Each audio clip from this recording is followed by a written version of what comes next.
Eita, a Estação do Som. E a Gláucia Lima acabou de encerrar o show dela. Agitou bastante, a galera fez ciranda. É uma artista paraibana, só toca músicas de compositores paraibanos. E a Estação do Som, que é um oferecimento da Prefeitura de João Pessoa, desenvolvida pela Funjop e está dentro do Circuito do Sol do Governo do Estado. É João Pessoa no ritmo do verão. A Estação do Som começou no dia 6 de janeiro com Luiz Melodia e a cantora Riná lá no ponto de 100 réis. No dia seguinte, houve monobloco e pé de coco aqui na praia. A Estação do Som vai até o dia 28 de janeiro.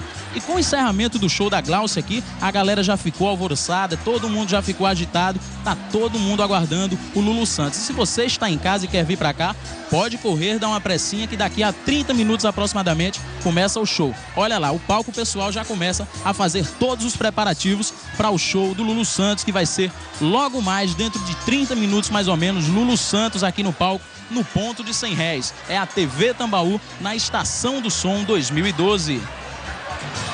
Estação do Som. Oferecimento.